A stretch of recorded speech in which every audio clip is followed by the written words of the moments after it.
First off, I want to thank the brave men and women who work behind the wall. I want to thank them on a national level because their job goes unrecognized. How do they try to turn a guard?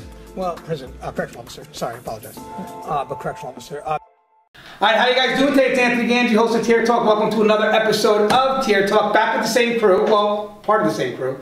And guys, we're still in Oklahoma, even though you're probably going to see this a week later. I just kind of took a bunch of bulk videos. I'm just going to release them weekly, if you will.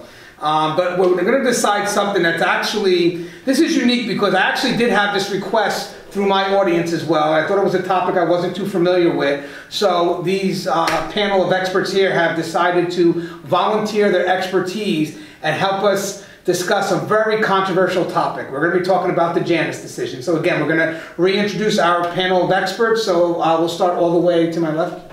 I'm Byron Osborne. I'm the president of the Michigan Corrections Organization. We represent 6,000 corrections officers in Michigan. I'm Mike Simpson, Suffolk County Sheriff's Department. I'm also president of the Mass Association of Correction Officers that encompasses 7 counties in Massachusetts. Lisa Marie Fontano, Medal of Honor selection member, retired union president and officer. Steve Curran, retired corrections. I actually work for AFSCME Council 4 in Connecticut. I'm Brian Dodd, I'm the Executive Director for the American Correctional Officer Intelligence Network, and I'm also the Treasurer for the National Medal of Honor Foundation. I'm Eric Spear. I'm from New Jersey. I am the Chairman of the National Medal of Honor Foundation Selection Committee and a proud union member.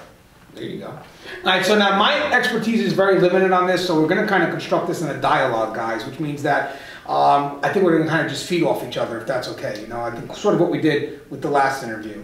So basically, I know the concerns that came from my audience was definitely how will the Janus decision affect corrections, but also to familiarize my audience who may not be familiar with what Janus is, can we at least give them a little education on what the Janus decision is? So who would like to volunteer that out first? Yeah, I mean, so in 1977, I believe, the Supreme Court ruled that union members could opt out of paying dues to their union, but because they get to get all the benefits of being in the union, they would have to pay a service fee. So recently, this last Supreme Court decision overruled that precedent, and now members can become non-members, non-paying members, and still get all the benefits of being in the union.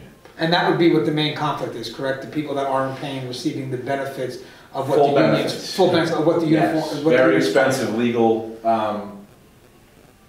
lawyer fees and benefits of contract. Would that all the benefits of the contract, day-to-day benefits, which, I mean, for the most part, when you work for an employer, you're going to get some of that.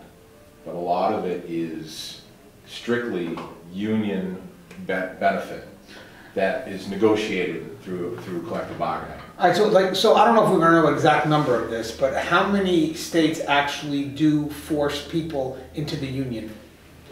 There are 19 collective bargaining states left. So I'd like to... It's not forcing people. Right, oh, sorry. Again, I'm not the expertise guy. Sorry about that. We're wrong. Oh, wait. Okay. We're in the United States of America. And I'm going to keep this. This is not getting edited out. So what's the tentative word? What word should I say, man? You cannot be forced to join anything in the United States of America. Right. Okay, so what's the word, Chad? You have the opportunity. Pay a fair share. They pay a fair share. Okay, so how many states make 19. their 19 There are 19 union Great states. job, Blake. I was going to say forced to pay their share. Okay, good job. So the opposite is right to work. Right. I got that. Right to work, which is misleading. Totally worth misleading. Because we call it right to work for less. Right. I'll right to stop. Because a right to stop, yes. Okay, so I know you wanted to. Yeah, well, it's like telling somebody who's drowning that they have the right to swim. Yeah. That's what right to work is. In Michigan, we've been under right to work since 2013. Yeah. Our governor signed that with a full regiment of armed state police troopers surrounding the building that the boat was going down in. So he's protected Very contentious. He's protected by the union. Yes. Right, obviously union workers, but now he's having a right to work state, which kind of contradicts what's around. So we have been under these conditions since that time. So we've had some experience in how it's affected our membership and how we've had to change our mode of operation as union leadership. Right. So now I remember when I was out in Nevada for an event for corrections, and we were discussing this before actually.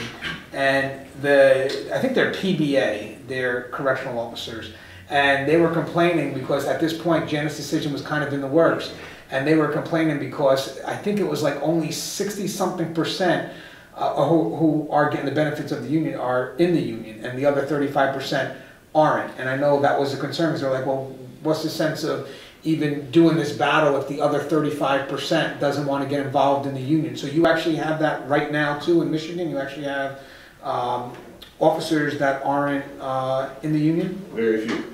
In fact, when that decision came out, when the governor passed that, our union density at the time, we were about 7,000 members.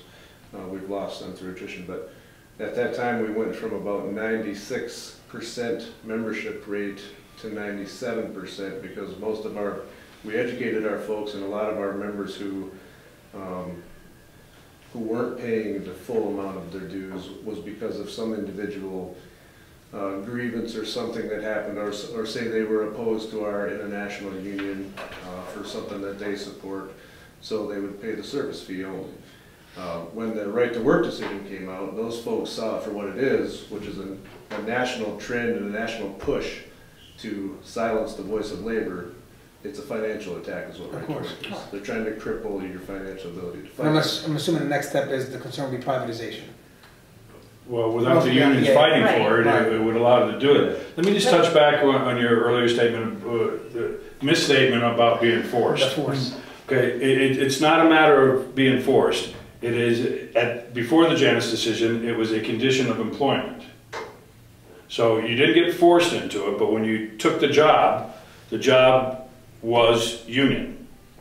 That's what it was. The difference between fees payers is, a lot of people don't understand, but the unions are not allowed to use your fees, your dues money for politics. There's a certain, what they call a charge-off. At the end of the year, it might be 1%, 2%, could be for mailing. At Council 4, we have lobbyists. That money comes out of that charge-off. So at the end of the year, the accountant does it and says, okay, you have a 2% charge-off.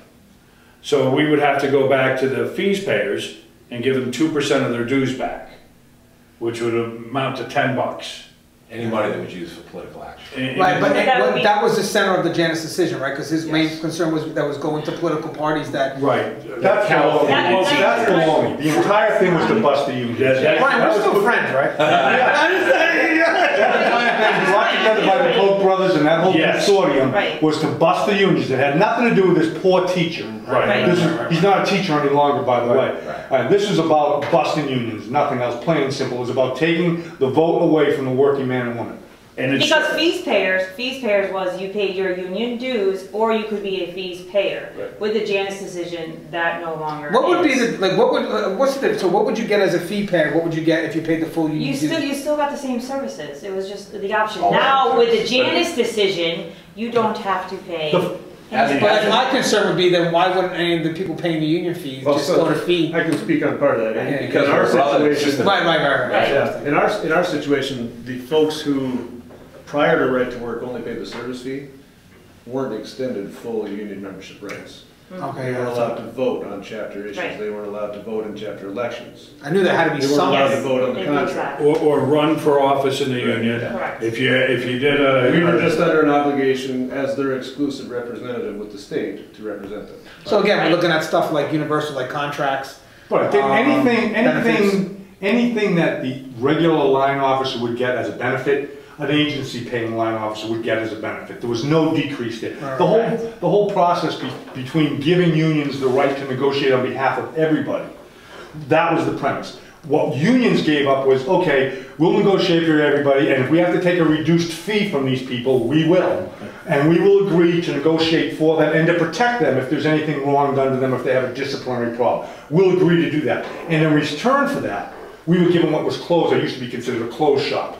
Which, in other words, if you worked in that facility, you were going to pay an agency fee or you were going to pay union dues. You'd get all the benefits, but you're going to pay one or the other. Otherwise, you're a freeloader. I did like what you mentioned. But that's not a contractual benefit. No, that's a union benefit. But they didn't get to vote. You get all on how- contractual benefits, but you I don't did get like, union. I did like you mentioned, again, I'm just learning as we go, the discipline aspect. Mm-hmm. You know, so would someone that wasn't a full member get the same protection from the union? Yes, yes. And that would be in all states? That, I mean, you know what I mean, outside All of union states. That had exclusivity. Yeah, because I remember I remember reading something a while back about the fact that if there wasn't equal representation, there would be obviously people getting fired for something that someone else wouldn't get fired for because they had union representation.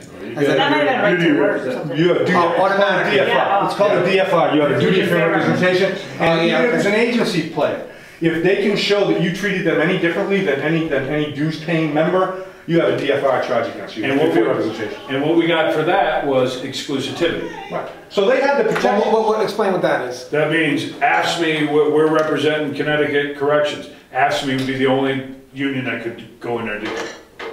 You go to Florida, Right to Work, they have 6 different unions in a shop, all jockeying for members, doing membership drives.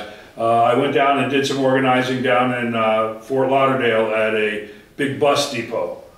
And there were literally 5, 6, 7 different unions that would, you know, this group of people were paying union dues to this. They were here, there's not another, we're the sole representative, so we have to represent them. So another misconception of this whole thing is that the ruling said that you didn't have to pay fees.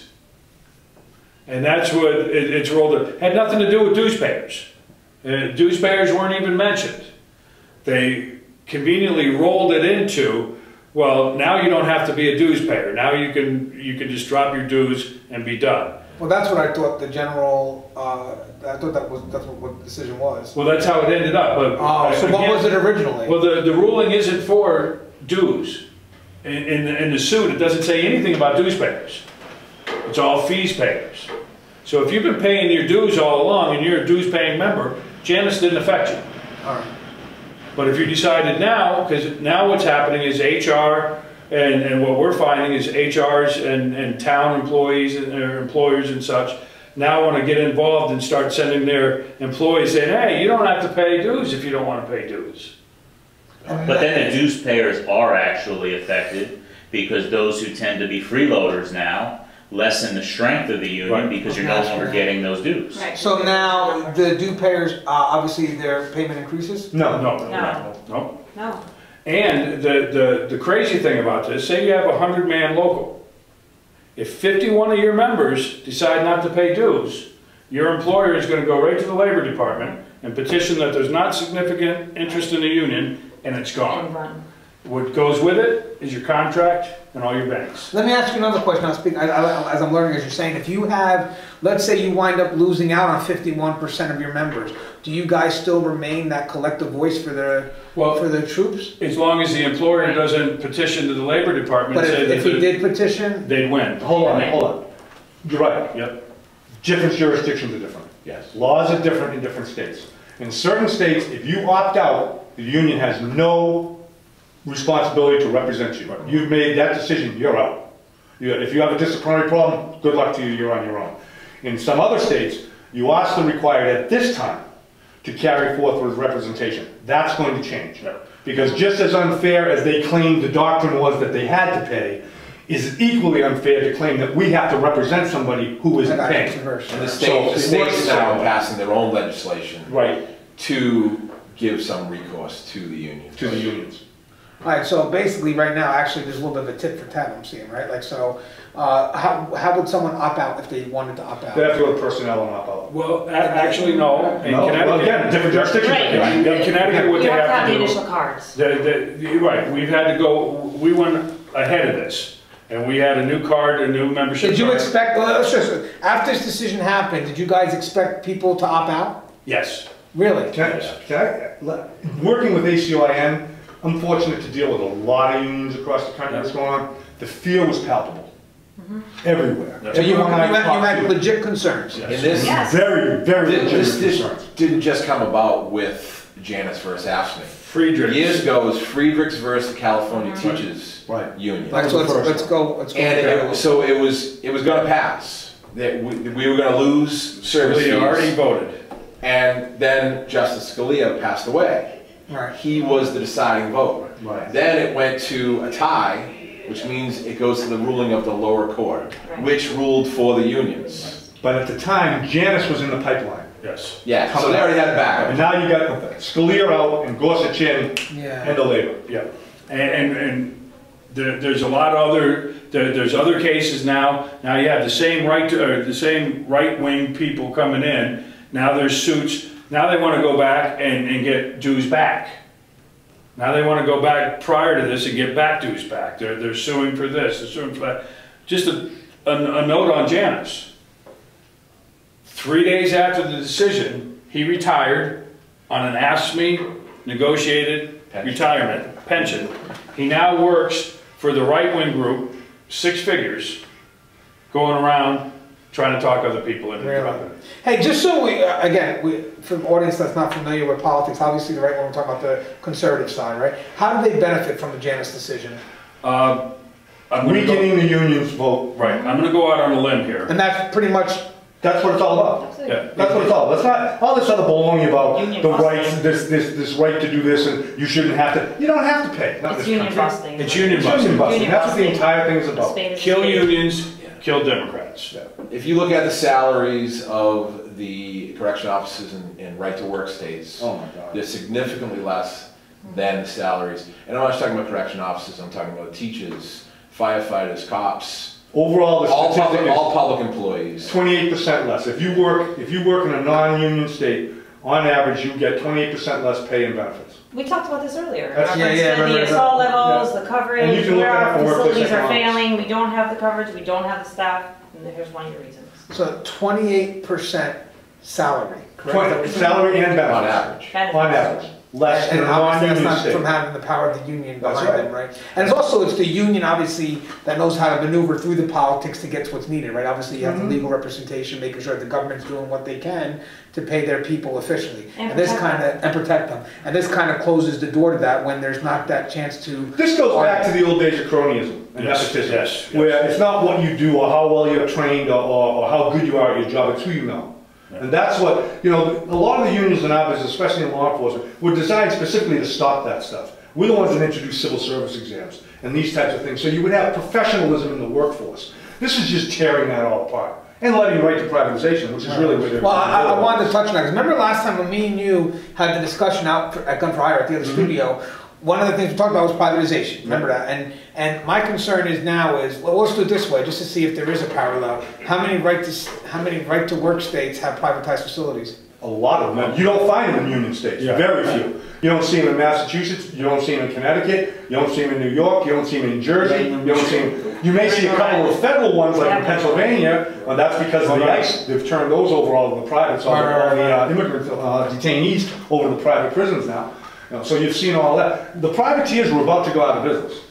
Under the Obama administration, when they had just passed that legislation that said we're ending all contracts, we're not ending the ones that are existing, but we're not going to renew any, and we're not going to produce any new ones. The new administration came in, one of the very first things they did was wipe that out. The day after he was elected, the stocks of Wackenhut and GEO went through the ceiling. Well, that was the ones that were backing him. I'll give you another step. All the immigration stuff. All those people that they have incarcerated right now are all in private prisons. They're all in private. They're all in private prisons. A while ago, I did a show with MSNBC, Al Sharpton, and yes, I sat down with Al Sharpton because there was actually compromise. I understood it was about privatized prisons. And from my side, I'm not good with it, obviously, and from his side, he's not good with it. And basically, they're both for the same concern. No, absolutely. The safety and security right. And one of the things we were talking about was what Obama did at the end and what Trump did. And I remember something from an interview from Trump. Trump is noted as saying private facilities run better. I'll give you a quote. I'll give you the quote. He's all over the privatization issue. But the reason he is not for anything about safety. It's about money. It's about lining your pockets with more money from these lobbyists. So that makes us go back. And you know what's great? We had the conversation before, and we were talking about mandatory minimums and all that other stuff. That is what's going back into his pocket. Yes. Because the longer term sentences and It's not just unsafe for us. Do you? yeah. It's Now unsafe we're for becoming overpopulated, especially now we're Can't trust and control the inmates is our job. Do you think this immigration We thing can't is do about our the job. safety of the They're not country? safe. This isn't about the safety of the country. This is about people lying in their pockets. That's what this is about. Absolutely. And it's sad to say because, as I said before, like for correctional frontline, we don't fall on either side of politics, unfortunately. We're all No, over. but Yeah, you reform just- reform is not available for ICE. It's- Reform is available for us in the United States. It's not for ICE. So ICE is where you're gonna get your private. We're gonna stock them up. They can line their pockets and do what they You know, want. that's a very unique perspective Oh, because the whole time we're talking about absolutely. this, he tags on with Kim Kardashian and all stuff with this prison reform, which I'm thinking, well, you know what he's going to do? He's going to try to privatize the programming. That's my thinking. I'm thinking that he's going to try to go into private. All the But now you GPS mentioned and something. monitoring? I don't know if my audience ever thought about that before. Hey, part of the is who we hold in, let's say, ICE, our federal. Yes. That's right. I wonder if he's planning on getting them programs. Of course he's going to get them And, programs. well, he's As long as he gets paid for it. Yes, yeah. Just It's like his private. hotel. It's But you're private. saying that the prison reform that we have right now. We in the United, we have all we're on right now is prison reform. We talk about mental health, prison reform, mental health, prison reform. PREA. Now, Segregation. when you all of our ICE inmates are intertwined into the regular inmate population. Yes. Now they're going to be removed Yeah. and put into private prisons. So would that they still money be is under federal guideline though? but it's a private prison. Private prison, Right. the money goes into his pocket. Oh no, yeah, I'm not arguing. Or that. But I'm saying that they're still going to have to follow Right, but still the rules. If you take a private prison versus Right. a prison that's run by a union, they are run completely different. I agree. Like the safety standards, the expectations of what the speaking of what actually goes on behind those walls is quite different of what when we find out and when we don't. And typically, it's not until something so outrageous takes place as it has today. And I'm gonna throw another bone into this.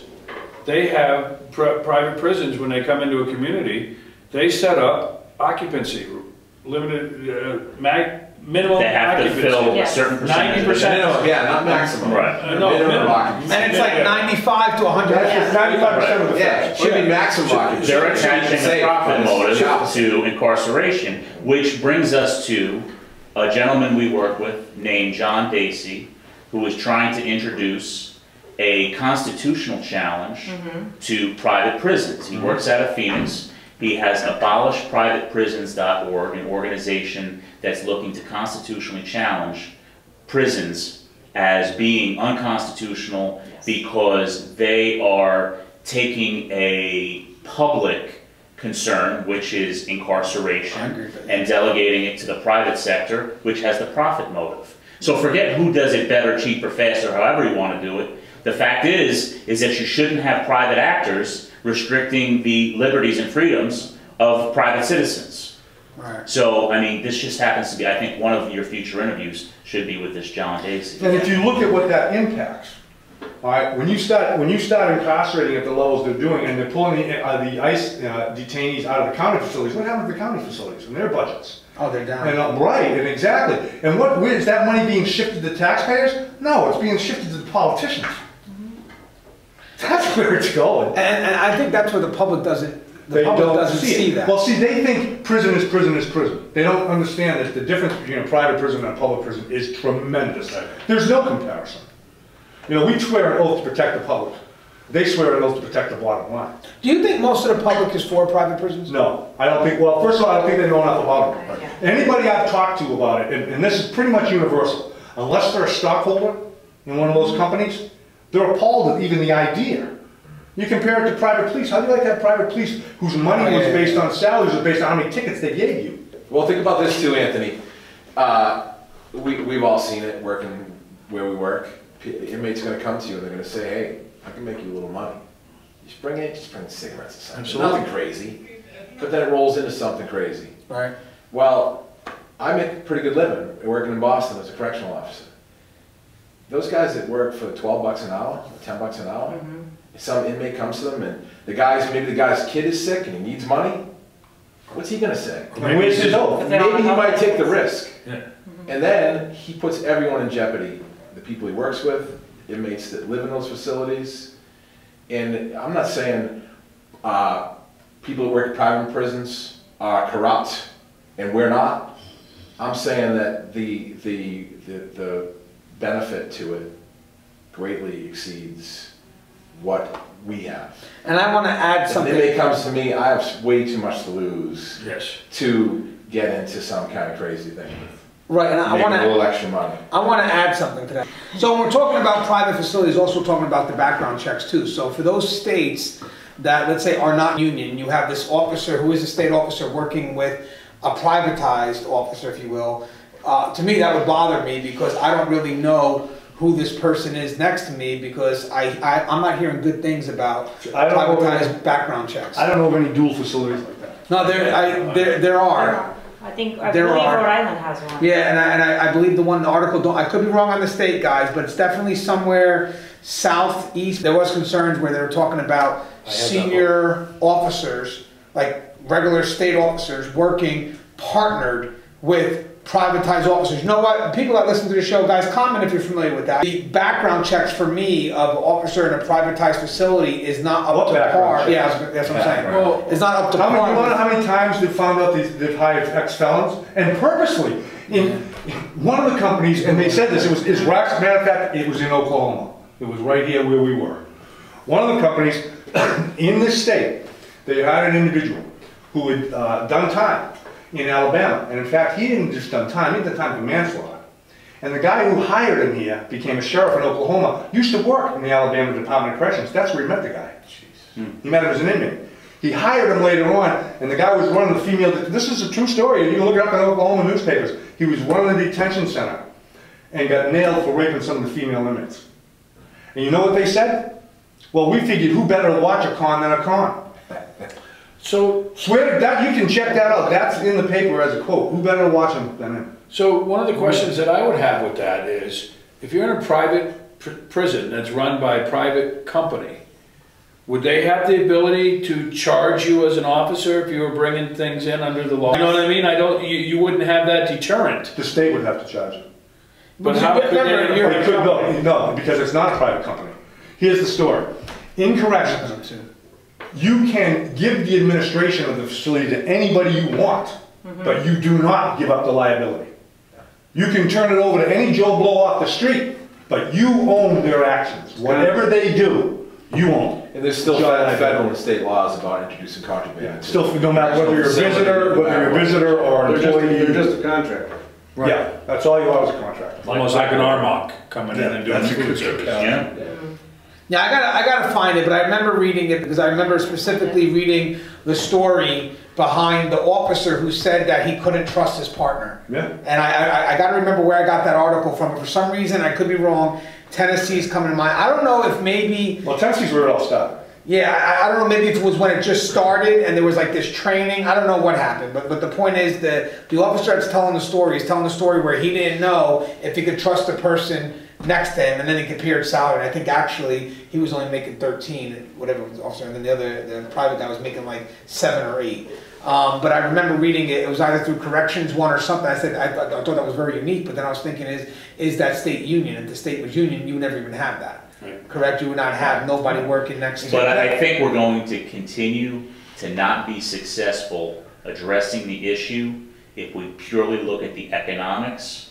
I think we have to look at the fact that private actors should not be incarcerating people, especially when it comes to, attaching the profit motive to that incarceration. That's unconstitutional. When you're taking constitutional rights away from Absolutely. somebody. Well, that should be the state or the government's and that's where we have to have strange bedfellows, and that's inmate advocacy groups. Yep. That was me and Al Sharpton. Yes. That's we have to, and there's some of the things we have to get over as a profession, as we talked about in the One Voice interview. We have to be able to unite with those organizations and those people, like the Vera Institute and some Institute. If we may disagree with them completely on some issues, but on some of these issues, we agree with them completely. Right. And these are some of the things that we have to get over the attitude of us against them. Yeah, it is in some instances, but in most instances, we're together behind these walls.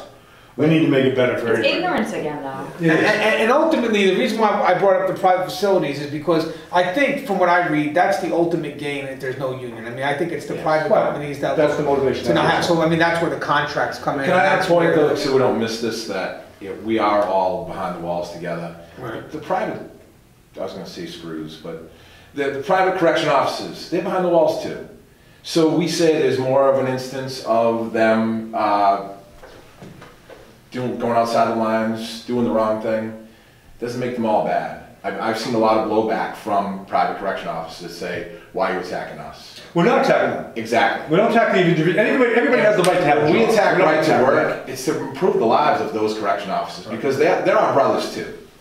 It's the people that employ them that do the wrong thing. And what the gets, philosophy. Thank you, Brian. And what gets me too is that when the finality of it comes down to what's happening, even the people that don't want to pay dues want their retirement. You know, they want their cake and eat it too. And that's not going to happen. You know, there's going to be, we're trying to develop some ways that we can charge for certain things. En masse, they're doing some laws for the union because of the union. Not because they want to do it for, not because they want to be nice, they want to do it. You know, they want the support from us. Because what we bring to our friends in the political world is boots on the ground. Yeah. What works for a campaign? Door knocking, leaflet dropping. That works for campaigns. That's every campaign, that's what they're looking for. Who's doing it for the Democrats? The union people are doing it because we get it. We understand the concept behind it. Kill unions, kill Democrats. And I don't need to be so partisan on the matter of it. I sit on the statewide people committee in Connecticut, and that is our endorsement process. So for years I've always gotten, you know, blowback from everybody. Well, you never endorse a Republican. You never endorse, you know, you're only doing Democrats.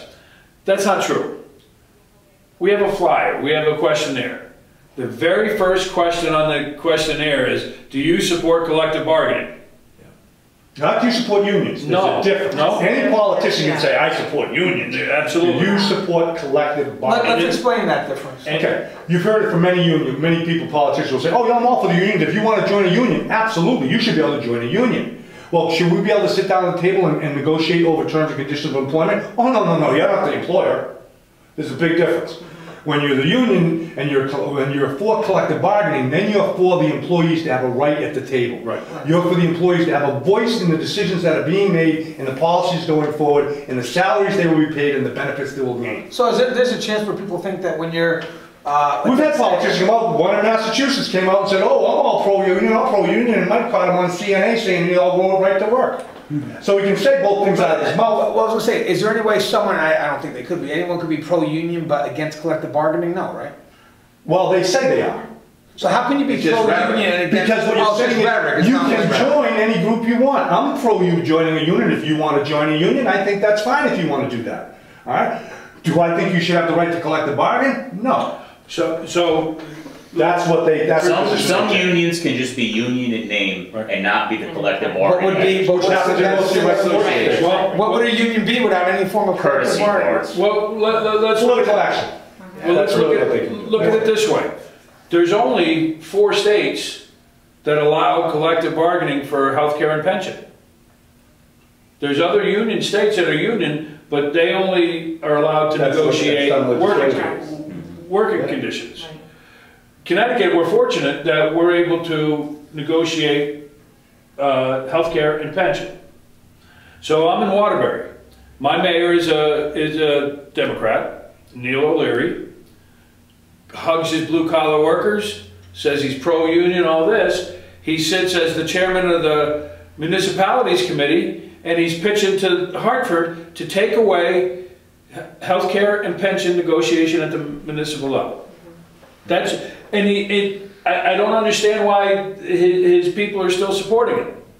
Yes. But Anthony, we want to let your viewers know, because we know there are Republicans and Democrats and independents who view your shows.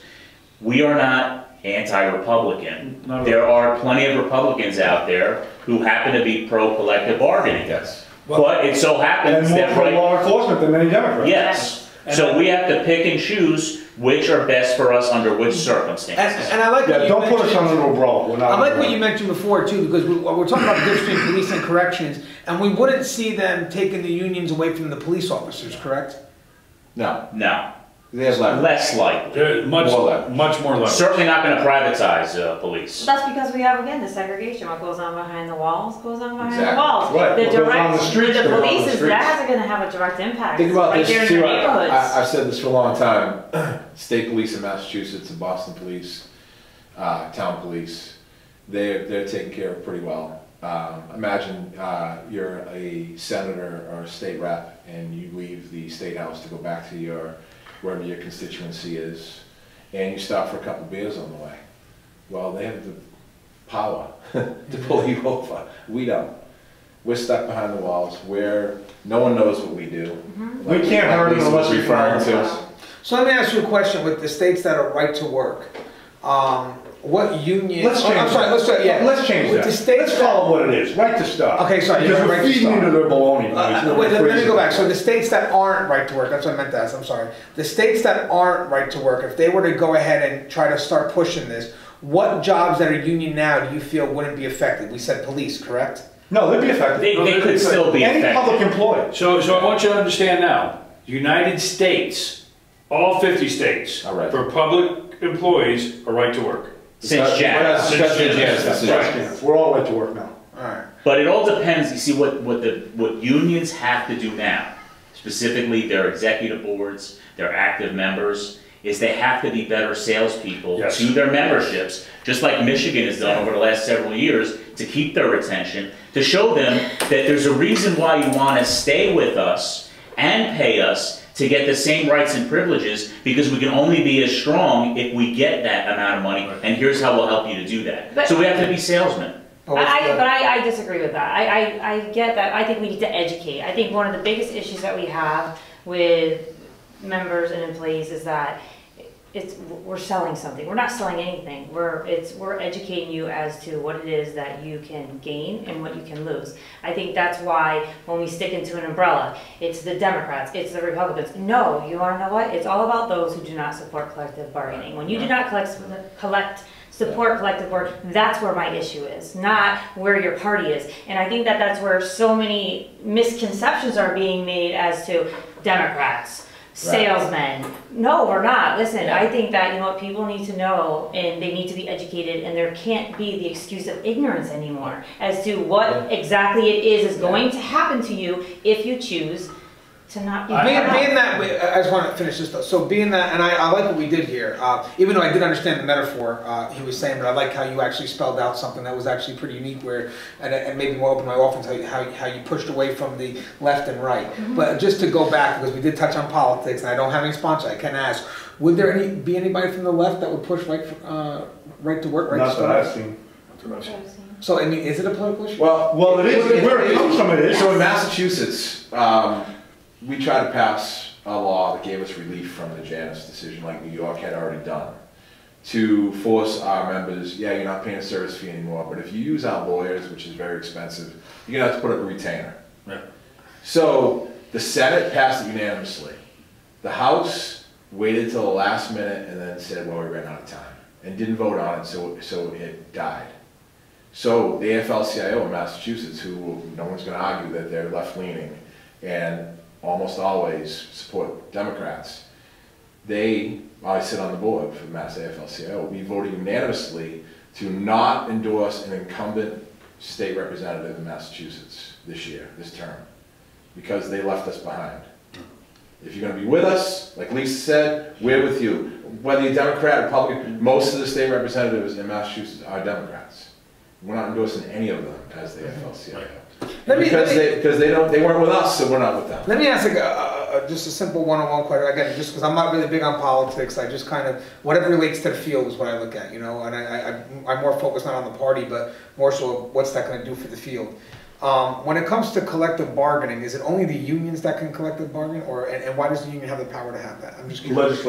Legislatively, so that's given legislatively that the unions have the power to collective bargain, right? So what about like That's the Labor Relations Act started it all. So what about like other organizations that we see that try to be beneficial for, like as I said, I like, even though it's a little different, what would be the difference of the one voice group that we're trying to get going on, or the... Because they don't have to be listened to. There's nothing in law that binds the state to sit down and collective bargain with you. Nonprofit. Now you have states across the country that are meet and greet states. Well, A lot of happen. So legislatively, the government is tied to listening to those unions. So technically, by getting rid of that law, They don't have to listen anymore. so because they can't get rid of the law, they cut the union. Well, because when our contracts are construed, then it goes and gets signed off by the legislation, so it becomes part of the impact They have of to the vote on law. it. So everything's enforced. Right, so the reason why I brought this up is because it's funny how we have laws that could protect us, but how people can go around it and find another way to attack us. It's like, okay, we're protected from the front, but now someone can go around to the rear and stab us in the back. So the concern here is technically, is it still a violation? Would it be a violation if they took the power away from the union, or is it a violation if they take the union just out of the picture? They want to take us out from behind. Yeah. Right. Would that still fall in? That's why you want to see, This- well, we support unions. This legislation doesn't remove unions. That's what I'm reading off what you were saying. I'm trying to figure it out. It removes the financial It removes side. it. Yeah, Right. but, and again, this is in Massachusetts, there's nothing we can do about it now, except for try to make things better. Improve on it. We're trying to make it a positive thing, make it galvanize. I never had to organize as a union leader in corrections in Massachusetts. And I would see all these other unions talking about organizing, and they spend a lot of money on organizing, and I was always like, I don't even know what that is. Right. Because my guys, they come to work, they get the job, and part of their employment package is to sign a union card. Yeah. But now, we have to organize, which We means, like Lisa said, we have to educate our members more now. We're forced to. Yeah, let's see. Which is an important thing, and it was kind of forgotten about. At least in Massachusetts, such a strong union state, we take it for granted. Now we can't take it for granted anymore. Now we have to be better servicers to our members. And before I switch over to, And it's gonna make us stronger, I think. when you say organize, you mean getting people into the Yes, union, exactly. correct? So before you didn't have to, but now you are. And now I know he used the word sell, and I kind of respect the metaphor, but then I also respect her perspective where it's been. But technically, I'm kind of leaning towards what he said, and it's not obviously it's not to minimize what you said. 'Cause I respect that, but it is kind of like you're selling an item, sort of, is it not? Or There's value to it. I think in a way it is. And I don't think that should be villainized. and that's not to minimize. I totally No, respect I your don't. perspective. I don't take it But I that way. understand what No. he was saying, where I feel that now you're going to have to be more, like you said, now you're organizing. So that means that now you're meeting people up and saying, okay, listen, guys, these are the benefits of the union. So let's say for corrections, are you going to have to maybe have an academy day where We have that now. We've always done that. We've always done that. We've already It's had, different we've now. had to address that very thing. So we had to go from this old traditional model of you're automatically in the union unless you opt to be a fee payer, to now we had to focus on engagement and education. So we actually, as our state board 4 years ago, we actually reorganized our organization with our staff and went from a labor rep model to member engagement. So now we retained most of those staff and then hired additional staff, but we do have contractually rights to go to the new hires when they come in. We've spent hours and hours and lots of resources on a specific presentation for those new hires. And then we follow up with that, not only with just our contractual allowance, but we have specific events at the union hall that will bring them down, or we'll go to them. We've got some of our new hires, our state's big, so some of our academies are not close to the union hall, so we'll go to them. We've made videos, we've showed them that we support, legislatively, we support who supports us. So we've actually had Republicans in Michigan introduce legislation on our behalf. You guys probably talked about that a little bit today. That's all right. But those are the things that we go to our members, not as so much a sales pitch, but to educate them right from the start, to show them this is what the value is, and then we get into this is what right to work means, this is what the goal of right to work is. It's to make you, and on top of right to work, what you're going to see what's followed us is right to work didn't necessarily work so much in Michigan. We retained our density in the union. So now some of these same legislators who initiated the right to work legislation have now been appointed into civil service. So now they are making civil service rule changes to take things out of the CBA in another attempt to make our membership do this, go, the hell am I doing? I mean, Well, it's kind of, as I said, doing Backdoor. backdoor. And I want to ask you, we've had to focus on totally reconfiguring our mentality of educating and maintaining constant contact, not with just our new hires, with our old heads. Hey, we had folks, they 10, 15 years in, and they didn't even know how many people were on their state board because they never had a need to go seek that information unless they got in trouble. well, Steve, but now that brings me, it was funny because I'm actually crossing into a question about active and inactive members. Now that you're going out there and you're getting people in, because you have to, because they're not being, what's the word we use? I can't It's not mandatory. It's not mandatory, there you go. So now do you find the members that are in to be more active?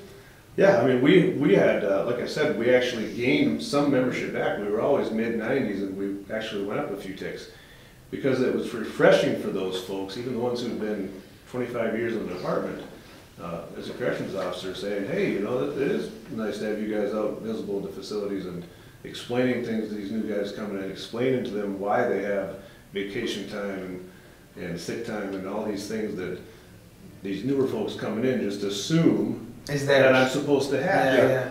And we're saying, no, look, I can show you, I've got a stack of contract books, go back through them and you'll see that the further you go back, the less is in there.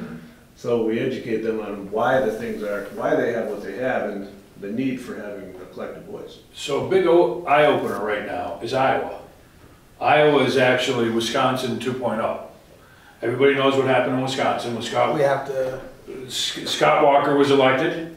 He was elected with no issues towards labor at all. He was elected on gun control or something here and there, and within the first few weeks of his leadership, he gutted the unions. He went after the unions, he gutted them. I went out to Wisconsin when it happened.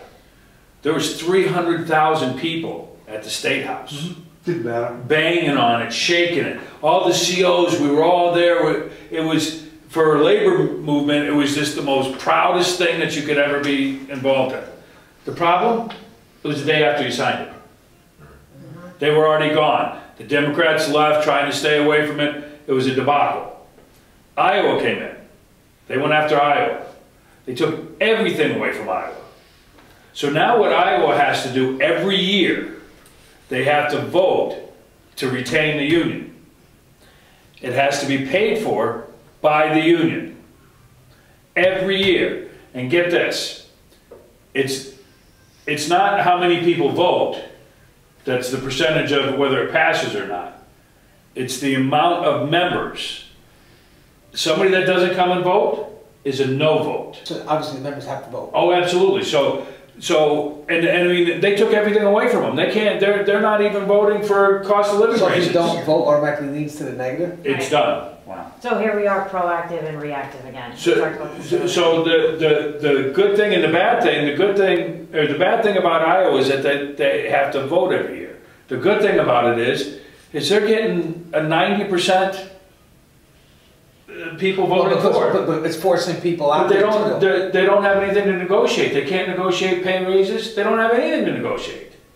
Their pay raises, their pay is, or the raises are tied to the CPI or the.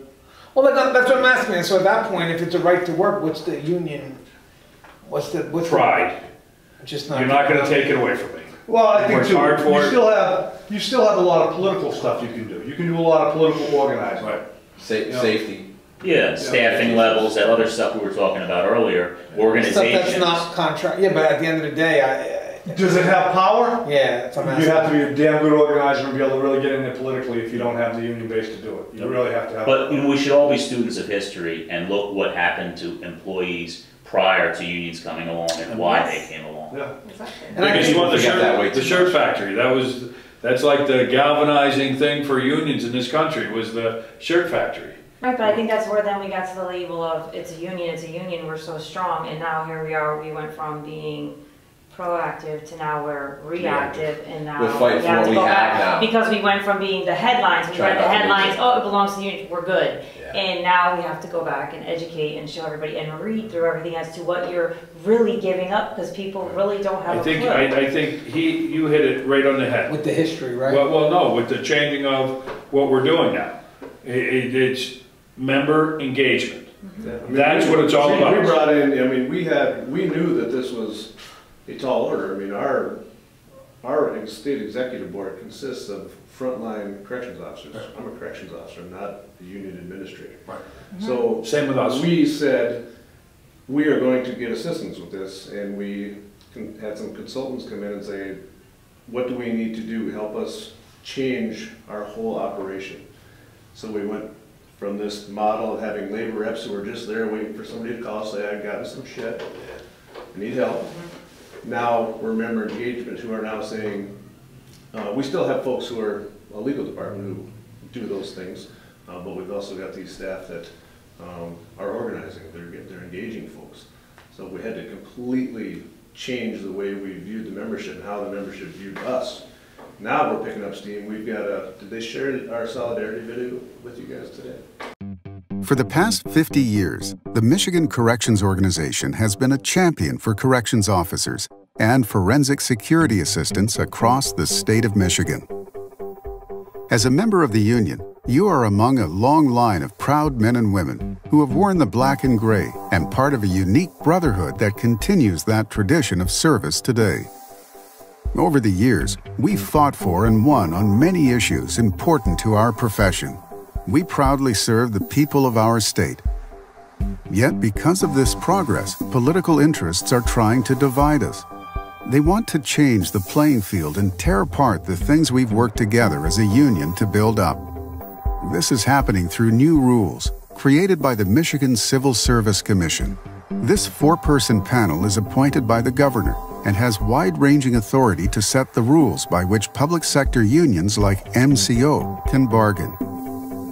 In September of 2017, the Civil Service Commission voted to enact changes to rules governing the entire state employee workforce.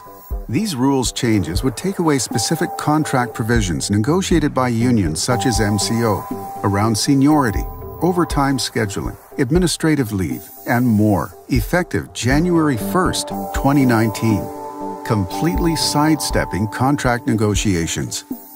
Similar to right to work, this is a political attack intended to diminish the power of our collective bargaining. This is an attempt to break apart our union. But we're not going to sit and take it. As we've done so many times over the years, it's now time to once more stand up and stand together. It's time to make our voice heard. So stay involved, stay connected, and stay committed. Our work has never been easy, but together we can ensure the continued safety of Michigan's prisons and those who work inside them. Take action now by visiting www.mcoseiu.org/civil service. We had to basically overhaul the organization, and because we knew that if we left the issue unaddressed, complacency will kill you. You know, people will just fade out. And for whatever reason, the smallest of reasons, some sergeant tells them something they don't want to hear. I'm done with the union, they didn't help me. And something, that whimsical can float, and that spreads like wildfire. So that person talks about it. Hey Joe, why are you paying dues? They still got to represent you. That's what you have to fight. Right. So you have to be in front of that. You have to be continuously showing them that you're active, showing them that you're pushing things legislatively for them. And in some cases it's just more advocacy than anything. But they have to see that there's some value for that $25 a month, other than just an insurance policy in case somewhere down the road I get in trouble. Like, I like what you said, like when you go to the academy, you bring down the list of where their sick days are now compared to where it was and how important the union is, and again, the history that you mentioned, because it shows that obviously the union, sure, the union is needed, but I have a feeling like the concern I have is just that, you know, when this opens the door and all of a sudden we allow, let's say, this decision, the right to work or the right to starve happen, my concern is going to be is that we're going to have officers that are going to be easily kicked out of work. Privatization is going to come into every state, and we're going to wind up, security is going to be nothing because we're going to be owing our answers to stakeholders. You know what I mean? That was one of the things that we had when we talked on Al Sharpton, MSNBC. The one thing is that at the end of the day, I like what you said with the Constitution, you know, we can't be answering to stakeholders in regards to how we deal with inmates, you know, or how we deal with staff, because at the end of the day, it's about safety and security, and they want to put money into cameras, and that's fine, but cameras don't respond to codes, you know, and again, the concern is that everything's going to be profit. So like if prisons are gone, let's say prisons are first to privatize, what would be next? You know, and it's just scary not to have that chance to have that bargaining. But again, just going back and as we get to a close, and we're talking about the difference between, I guess, having that organization, having to bring people in, being more assertive. I still think that it's great because now you're going to see the people that really want it. But then I like what you just mentioned too, where you're going to have people that may not have a case go their way, and they're going to wind up being like this cancer that's going to go back and just start this gossip rumor, and it's hard for you to defend against it because now you're giving up this guy's personal case, which I know you can't do, right? That would be a violation, right? Like you can't sit there and say, well, that's not true because when we were defending him, this is what happened, because now you're in violation. So I have a feeling like at the end of the day, obviously I've always agreed with unions. A lot of the events I do are pro-union, as long as they're doing the right thing, as long as the money's being spent and you can see the difference being made. But I also like to think that people need to understand when they don't get what they want, why it doesn't happen. And they don't understand that. They're so myopic that it has to be this way. And it's like even being a management. Sometimes it doesn't work that way. But if you give me a chance to educate you and explain to you why it doesn't work that way, then you'll see it from our perspective. But if you're not given that chance, then you're going to see that the unions may not even have a fighting chance. One of the issues with a lot of the new officers is this entitlement attitude. I'm entitled to 4 weeks vacation. I'm entitled to 3 personal days. I'm entitled. No, you're not. Yeah. People died, literally died for child labor laws, for 8-hour work days, for overtime. This is no game. And the people who put the unions down have no sense of history and no idea why the 13-year-old child isn't forced to work in some labor camp. It's because of unions. It's because the middle class stood up. And that's what's happening in our country right now. You know why we're split so high with all this money on one end and none of this money on the bottom? It falls directly in line with the lack of unions. As unions have declined, the middle class has declined. And states with strong union density too drive up the wages for non-union employers. And that's why the Koch brothers and these ultra-wealthy groups are coming in, because they want to bring the standard and the pay down. You know, the biggest lobbying group against unions is the Chamber of Commerce. Yes. They're the biggest anti-union group in the nation, the Chamber of Commerce. They would give rid of all of us if they could. ALEC.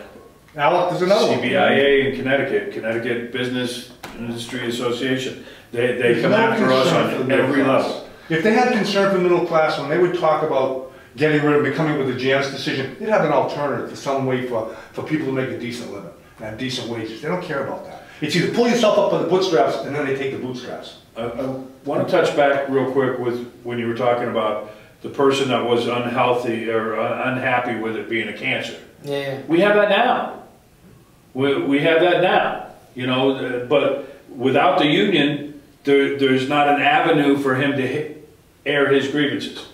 If I've got a member that's pissed off, he doesn't like what we did or anything like that. He has an appeal, right? He has an appeal. He has the right to run for office and take the union over. That's how it's done. If you don't like the way that the run for office, convince the people, the other members, that you can do a better job than Mike's doing, and you have the ability to do it yourself. And you know what's funny, being that now this is where it becomes passionate, being that we do events like this, like the Medal of Honor and the One Voice, you get all these people that want to whisper in shadows and expect change, and all of a sudden when someone says, well, here's the microphone, it's your turn to speak, they don't want to do it. I like that, like what you just mentioned. It's perfectly in line with what we're saying. We're talking about that disgruntled employee. And you're right, well, you're not, run for it. Well, then if you're not going to run for it, shut the hell up. You know what I mean? If you're not going to do something to make effective change, I'm sorry, not to be rude, but shut the hell up. Or come to the meetings. Air your grievances at the meetings. Years and years ago, I got a 10-day suspension. I went to my union members, my membership meeting for 6 years, every meeting. What's the status of my 10-day suspension? I can go back 30 years from people that know me from that meeting saying, did you ever get your 10-day suspension? No, but ask most union activists, what got them involved was something that didn't go their way. Of course. And we had the ability to stand up, get involved, and make it right. Without the unions, you're beat. You got nowhere to go. You got nowhere to go. Good luck. And not to be an ageist here, but that attitude that Brian was talking about may speak a little bit to the millennials. And they're just, some of them, not all of them, have this sense of entitlement and think that the way things are just the way things are, as opposed to looking at the long term and the history of they weren't always that way. People were in coal mines and dying before unions came in and protected them. Yeah, and it's crazy because again they didn't live through it. Right. You know? But you'll have all And we're these starting to people lose say, that. I don't want to be a union. You know, we're starting to lose. I mean, that's, yeah, but you know what? It's becoming easier to see because we're starting to lose the people that went through that fought for the history. We've lost the history. Yeah, and so now once you start losing the people that were directly involved, affected by it. you know, you're going to start losing. repeat it. And then well, that brings us to Mike and Michigan's example of getting out there, engaging with the membership, and talking to them and educating them about what really is going on and how they got to where they are. The perfect example is those contracts. See what sick leave was like 20 years ago, and see what sick leave is like now. I thought that was pretty well, and I like all you folks out there that are right to work states. No offense to you, but come on, get a life, guys. It's time to get this together. We really need to work this together here. Unions are a good thing. They're not a bad thing. Believe it or not, most of my audience, from what I hear, now remember, it's all right. I'm sorry, I didn't mean to yell that loud. Someone must have got really upset. They posed this question before. It was a guy named Kez. I mentioned it to, you know, that's one of my boys. And he said, Gange, can you cover the Janus thing? So of course, let's jump on that. And one of the things we mentioned was, because I said, you know what, sometimes for me, if I have a problem, it's not necessarily with the union, it may be with the individual. And I like what you said, because you kind of cleared it. If someone says that problem, do you really have a problem with the union, or do you have a problem with the person that's running it? If that's the case, get off your ass and run. And I think that was one of the big concerns where, and you said it clearly, you don't have a problem with the union, you have a problem with the person that's been elected to the union. Right. You know, and unfortunately, sometimes people see through the cracks, like Norman Seabrook. You know, I'm sorry, it is what it is. But at the end of the day, you're right. It's not a problem with the collective and bargaining power of the union that can only be beneficial. It's a problem with the person that's taking advantage of the power of the union. You look at him, and I hate to use that. You know, absolute power corrupts. He had a handle. He had a handle on and so it just.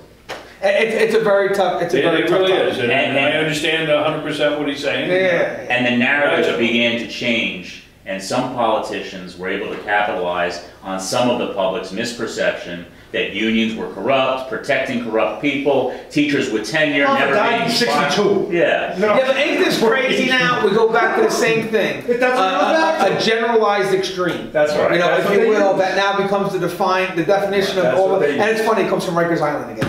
If it's not Khalif Brower, it's Norman Seabrook.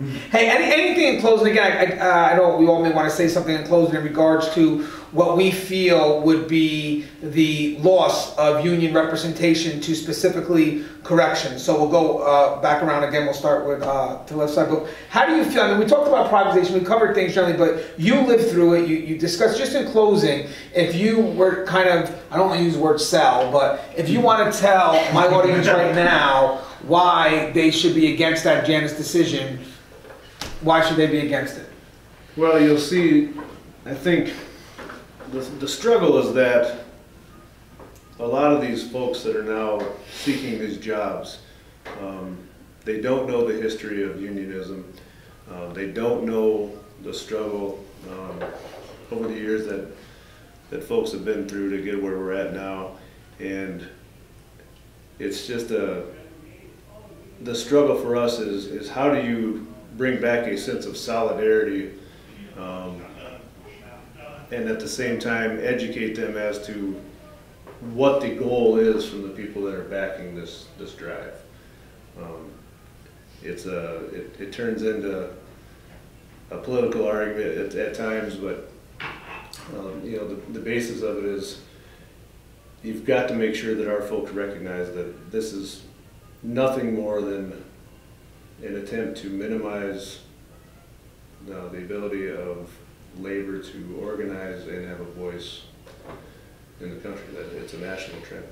And obviously, it doesn't just affect correction, it affects, we're talking about teachers, obviously the Janus decision is based on education, correct? I mean, Yes, that's what it starts. So what do you feel that people that are for this decision that may work in corrections, what do you feel that they're not seeing? Part of what he discussed, but anything else that you'd like to add? Yeah, I mean, I think Lisa touched it on earlier, and so did Eric, about how we are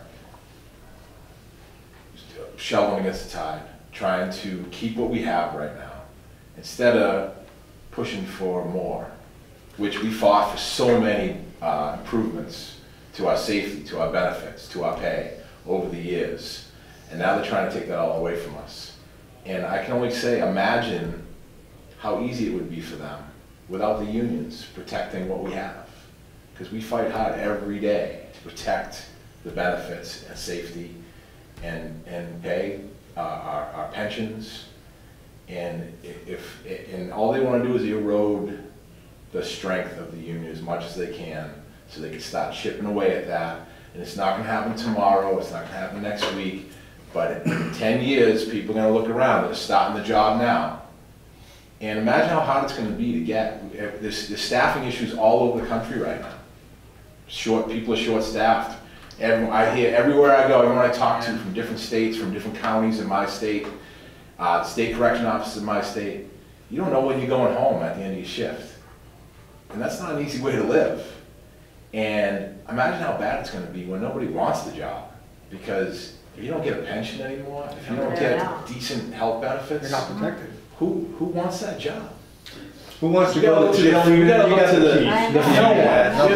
future of our profession, and we need to protect the future of our profession, not just for us, but for the people who are going to be doing it in 10 years, 20 years, 50 years. I like what you mentioned. Maybe Lisa could kind of continue on this closing thought, but I feel that we do kind of fight for what we already have as opposed to moving forward, because that always becomes a threat when we decide to move forward. Someone comes in and says, well, we're going to go ahead and we're going to, if you want this raise, then you're going to get 25% medical increase. And, you know, why is that? Like, why do we spend a lot of our time, what's their game? Like, what are we doing here? Why are they telling us, okay, well, we go to make a step forward, something positive, all of a sudden they hit us back, well, if you want this, then we're going to go after this, and it puts us back. Well, I think we read too much of the headlines. Again, we're not reading the entire thing. I mean, we went through it with our own contract negotiations. The document's this big, that it requires a lot of time. You shouldn't be asking me what you should be doing. You should be going and reading your contracts and understanding what it is exactly that you have. That's your future, that's your family's future, that's what you're entitled to. And if you don't have enough respect for it, how can you expect anybody else to? I mean, I look at it as sometimes we are just freely giving things up and not even realizing it because of, again, we're not educating, we're not selling, whatever we want to call it. We're just not engulfing ourselves into the entire thing. We're stuck on one little thing when really this is a mass that needs to be addressed. And people are dying right now for it. The amount of deaths that are taking place in the Department of Corrections is outrageous. And if you look at where it's happening in those places that are the conditions are despicable. The monies that are being paid for these individuals is outrageously, it's deplorable.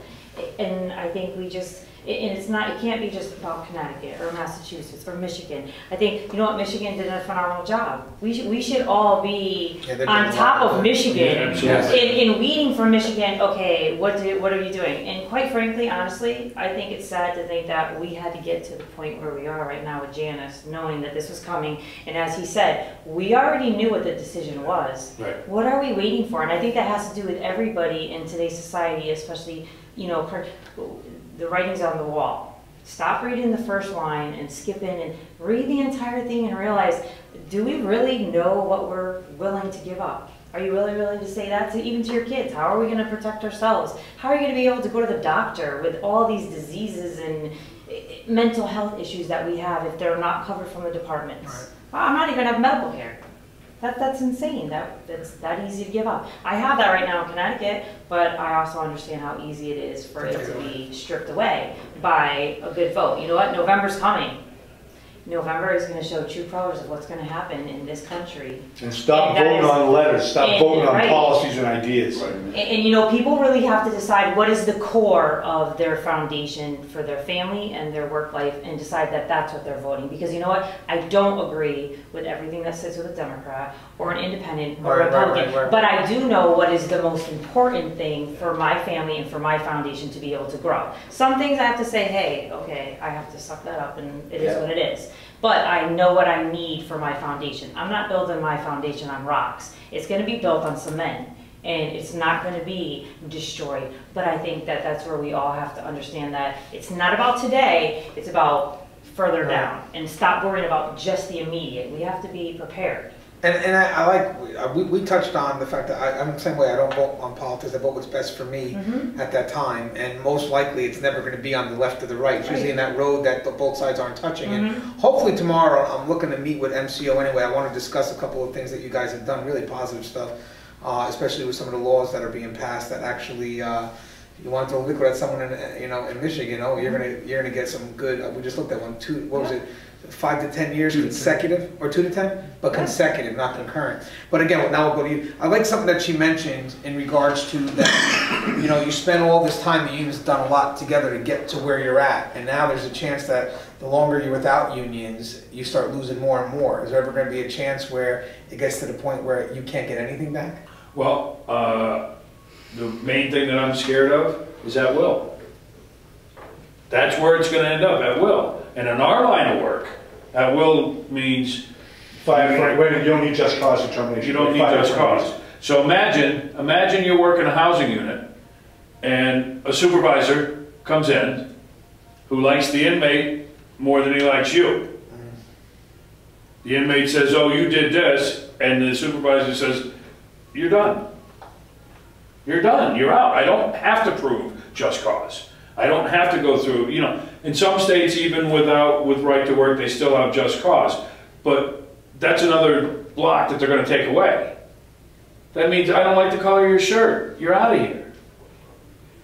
I want to touch base on yours, because I think it's the best real quick, is the new employee orientations.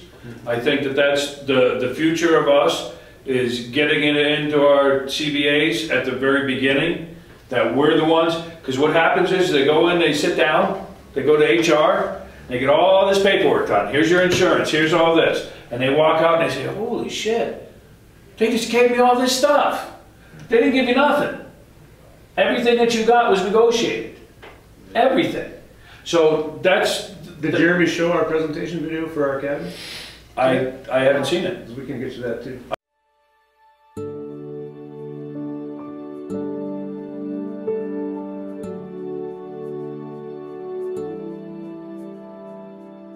Tough job.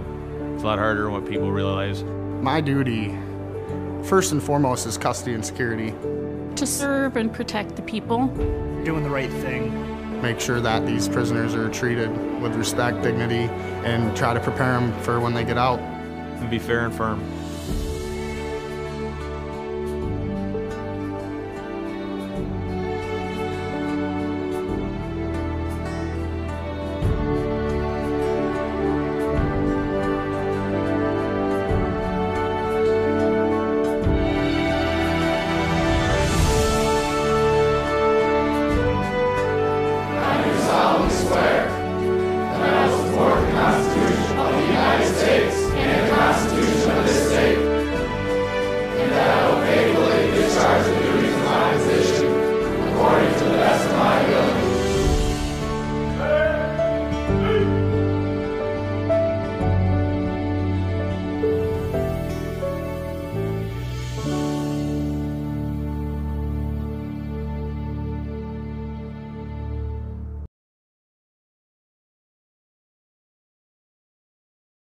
Because we've always had hour and a half, 2 hours at the academy to get our stuff across, you know, and one of our presidents now is great at it, because he comes in and he says, "Listen, I'm not going to take my time to tell you about how your job's going to go. I'm going to tell you what we're doing to make sure that you have a job."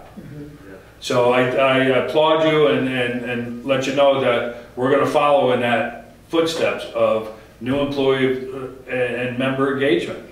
I mean, that's the biggest thing. I got a very tough question, and I'm feeding off you, and I'm going to go to Brian here. Very tough question here for you, Brian. I think it may be tough, but is the problem now with the Janus decision, is the problem, or maybe it's, I don't know if everyone's saying, but is the problem going to be getting new members or retaining the old, or both? The problem is going to be a matter of education. That's where it's going to stand. You're going to determine the growth of your union by your ability, your willingness to engage with the membership, and your willingness to educate them. And one of the things I'd like to say to the folks that are watching this, I hear a lot of times, well, I don't get in trouble. What do I need the union for? Yeah. You know, 5 to 7% of the people wind up costing you 90% of your grievance money for arbitration. It's a core group of people. It's usually the same ones, the repeaters, and they come back. You know, and I'm talking to those other people that think, well, I don't get in trouble, so I don't have to worry about this. I want you to think about this. I want you to think about your safety. I want you to think about going home at night. I want you to think about not having to work 3 doubles, 4 doubles in a week, because all of that's going to happen without your union. All of that. If you have shifting days off right now, if you have seniority bid, toss it. Gone. You have weekends off, see you later. The boss don't like you, you're Friday, you're on Tuesday, Wednesday, midnights. And that is no bull. That's where it's going. That's what they're going to do. Unless we stand up and we continue the movement that we've started here, and things like Michigan has done, and we engage and we educate. People have to understand all of what they've been given from the unions. If management had its way, you wouldn't be getting pay increases every year. You wouldn't be getting benefit increases. You wouldn't be getting any of those things. Uniforms. You'd be getting things taken from you. You wouldn't be getting things given to you. And the unions are the ones that bring us to the table, that give us the reason to do this job. You know, 18 months after you retire in corrections, on average, you're dead. 78 years old is the average lifespan of an American in this country. The average lifespan of a correctional officer is 58. You've got 20 years to do this job. The least we deserve is the respect to be able to sit down at the table and negotiate over those conditions under which we have to work, we have to live, and we have to die. We need collective bargaining for this profession especially. And again, we'll close. Going into, we talked about a lot with you was the privatization, saving money versus profit, correct? And there is a difference. I think with the state, you look to save money, of course, we all do, but obviously if you have to spend it, you have to spend it. Profit that's your survival. That's just, there's no profit, there's no business. So obviously without with the right to work, now we start seeing people that are solely here for the profit, not to save money, but for the profit. So just going back and rehashing a little bit, but to my audience out there, how will profit or the look for profit affect their safety? Well, if the bottom line is for the shareholders and not for public safety, the shareholders are just concerned with turning that profit. So if that means supporting laws that would lock up more people, whether it be immigration or drugs or what have you, they're going to go for that because they're going to get more bed space. But when it comes to people and organizations that are public and sworn to protect and serve, they're not worried about profit. They're worried about making sure those inmates stay in the facilities and stay safe. But I also wanted to bring up one point about a key audience that benefits from unions, and it's not known by many people. And I heard this at a corrections conference maybe about 8 or 9 years ago. It's a retired deputy commissioner from New Jersey named Gary Hilton. And he was speaking to primarily managers in the audience. He wasn't speaking to a bunch of union folks. And he said, I just want to state that throughout my career, a big part of the reason that our Department of Corrections has professionalized is because of the unions and their contributions. And managers benefit directly because they supervise the union members, and they're usually not representative by collective bargaining, but they get their pay increases based upon their subordinate salaries in many circumstances. The positive ripple effect. Right. Yes. So, although that's a unique perspective though. There is sometimes, a lot of times, an adversarial relationship between management and union. Their goals can be similar.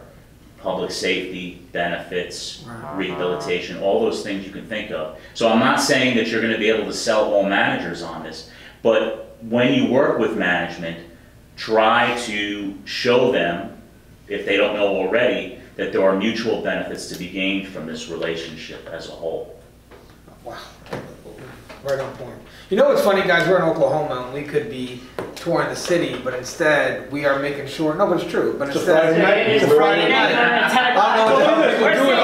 None of us are in prison, but what are we doing? We're talking about prison. But you know what? But this is because I don't know if we live, eat, and drink it. That's why it means so much to us. It is. I don't know if it's so much a dedication to profession or a dedication to the people that work. It's a dedication to each other in the profession. So just as we do the time, I'm telling you, I'm in this event here, and we can be partying like everybody else, but everybody's coming up to me again. We've got to get this out there to your people, and I'm actually going to dedicate this episode to CKEZ.